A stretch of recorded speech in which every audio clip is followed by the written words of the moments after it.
성경 일독을 위해서 오늘 우리 함께 읽어나갈 하나님 말씀은 민수기 10장부터 12장까지의 말씀입니다.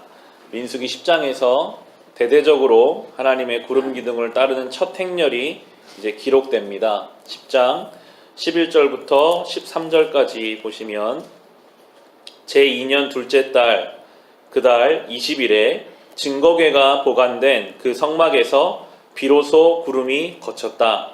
이스라엘 자손은 시내 광야를 떠나서 구름이 바란 광야에 머물 때까지 여러 곳을 거쳐 행군을 계속하였다. 이것은 주님께서 모세를 시켜 지시하신 명령을 따라서 한 첫 번째 행군이었다. 라고 첫 번째 행군을 이렇게 기록하고 있습니다. 20살이 넘는 장정만 60만입니다. 세종시 인구의 거의 2배가 가깝습니다. 거기에 여자들과 아이들까지 하면 이 이스라엘 백성의 행군은 굉장했을 것입니다. 그 많은 사람들이 다 볼 만큼 큰 하나님의 구름 기둥이 시내산에서 거의 2년 만에 처음 움직이게 되고 하나님 말씀하신 것 따라서 이제 모든 백성이 다 그 길을 떠나게 되었습니다. 얼마나 장관이었을까 묵상하면서 그런 생각이 들더라고요. 물론 그 길을 가는 것도 의미가 있지만 얼마 전까지만 해도 이스라엘 백성은 저 이집트 땅에서 노예로 살았습니다. 삶의 방향이 없어요. 그냥 주인이 시키는 대로 그냥 이렇게 살다가 끝나겠지라는 인생이었는데 어느 날 주님으로부터 구원을 경험하고 나서는 삶의 방향이 생겼습니다. 목적이 생겼습니다. 너무나도 거룩한 부르심, 하나님이 우리를 백성 삼으시고 저 가나안 땅으로 우리를 인도하셔서 하나님의 나라를 만드시겠다는 이야기만 들어도 가슴이 떨리는 그 목표를 향해서 이제 이들을 이끌어 가고 계십니다. 성도의 삶은 이렇게 놀라운 삶입니다. 우리가 예수를 만나기 전 우리도 죄의 종으로 살았습니다. 방향이 없습니다. 그저 욕심이 시키는 대로, 죄가 시키는 대로 그렇게 살다가 죽을 수밖에 없는 우리를 주님이 어느 날 구원해 주셔서 성령께서 우리와 함께 하시고 이제 거룩한 주의 백성으로 삼으시는 이 인생길이 우리에게 열린 것입니다. 얼마나 이것이 은혜롭고 멋진 여정인지, 그러나 민수기는 이 은혜가 오래 지속되지 못했던 것을 이제 바로 우리에게 보여줍니다. 이 민수기의 주제는 하나님의 이 큰 은혜와 그러나 그 은혜를 제대로 따르지 못하는 이스라엘 백성의 모습이 같이 나오게 되는데요. 이어지는 11장 4절, 5절, 6절에 보면 바로 이스라엘 백성들의 이제 불평과 불만들이 나오게 됩니다. 11장 4, 5, 6절입니다. 이스라엘 자손 가운데 섞여 살던 무리들이 먹을 것 때문에 탐욕을 품으니 이스라엘 자손들도 또다시 울며 불평하였다. 누가 우리에게 고기를 먹여줄까? 이집트에서 생선을 공짜로 먹던 것이 기억이 생생한데 그 밖에도 오이와 수박과 부추와 파와 마늘이 눈에 선한데 이제 우리 눈에 보이는 것이라고는 이 만나밖에 없으니 입맛마저 떨어졌다 라고 나오고 있습니다. 본문을 잘 보시면 섞여 살던 이들이라고 나옵니다. 소수의 이스라엘 백성이 아닌 이들도 출애굽할 때 같이 따라 나왔는데 그들이 먼저 탐욕을 품었고 그들의 그 탐욕이 먹는 것에 대한 욕심이 온 이스라엘 백성에게 누룩과 같이 퍼져가고 있습니다. 사실은 이스라엘 백성이 2년 동안 농사 하나 짓지 않고 아무것도 하지 않아도 하나님이 날마다 먹이신 것이 큰 은혜인데 그냥 아무것도 안 해도 매일 먹을 것이 허락되는 것이 얼마나 큰 은혜인데 주신 것에 감사하는 것이 아니라 없는 것을 찾아 불평하고 있습니다.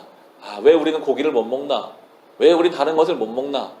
주신 것이 얼마나 큰 은혜인지를 감사하는 것이 아니라 없는 것을 바라보기 시작합니다. 이것이 결코 주님 앞에 좋은 것이 아니라고 성경은 가르칩니다. 때로 이것이 우리의 모습이지 않습니까? 우리가 주님께로부터 받은 것이 참 많은데 우리는 신기하게도 늘 없는 것을 찾으며 불평하고 불만하고 옆에 사람과 비교하고 염려하고 근심하게 됩니다. 성경은 말합니다. 주신 것에 감사하는 삶을 살아라. 없는 것에 불평하는 것은 결코 좋은 것이 아니며 그 불평은 우리 주변에까지 영향을 미치게 된다라고 말씀하시는데요. 이러한 이스라엘 백성의 모습에 영적인 지도자인 모세까지도 좋지 않은 영향을 받게 됩니다. 우리 11절부터 15절까지 보시면 모세가 주님께 여쭈었다. 어찌하여 주님께서는 주님의 종을 이렇게도 괴롭게 하십니까? 어찌하여 저를 주님의 눈밖에 벗어나게 하시어 이 모든 백성을 저에게 짊어지우십니까? 이 모든 백성을 제가 베기라도 했습니까? 제가 그들을 낚기라도 했습니까?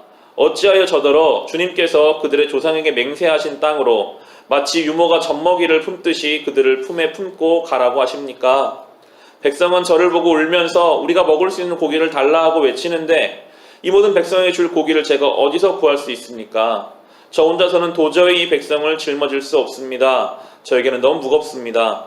주님께서 저에게 정말로 이렇게 하셔야겠다면, 그리고 제가 주님의 눈밖에 나지 않았다면 제발 저를 죽이셔서 제가 이 곤경을 당하지 않게 해 주십시오 라고 모세가 지금 하나님 앞에 차라리 죽게 해달라는 기도를 하고 있습니다.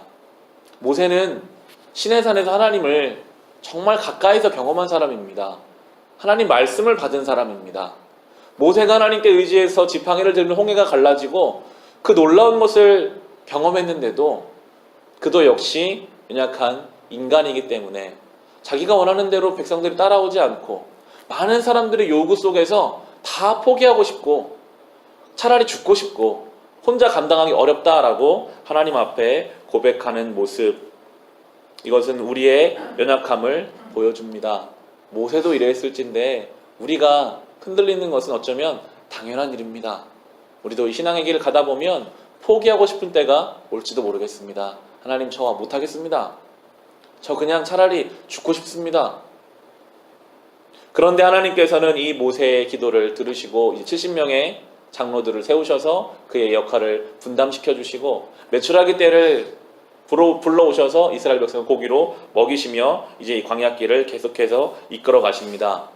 모세가 잘했던 것은 마음이 무너지고 어려울 때 기도했습니다. 다른 곳에 가서 하소연한 게 아니라 하나님 앞에 울부짖었습니다. 하나님, 차라리 내가 이거 어려우니까 나를 도와주시던지 차라리 나를 죽이시던지 아버지 앞에 간구할 때 하나님이 그 길을 내시더라고요. 모세가 상상이 안 되죠. 장정만 60만 명이고 이 사람들 어떻게 고기를 먹이나, 먹을 방법이 없다라고 할 때 하나님은 이미 먹일 방법을 계획하고 계셨고 모세를 도울 사람들을 준비하고 계셨습니다. 오늘도 우리는 어쩌면 참 지치는 광야 같은 인생길을 또 시작합니다. 그러나 주님께서 반드시 구름기들과 같은 성령으로 우리와 동행해 주실 것입니다. 우리가 주님께 울부짖을 때 주님이 우리의 그 기도를 들으시고 우리가 상상하지 못한 방법으로 우리의 간구에 응답하여 주실 것입니다. 그 은혜를 누리며 이 하루도 살아가시기를 주님의 이름으로 축원합니다.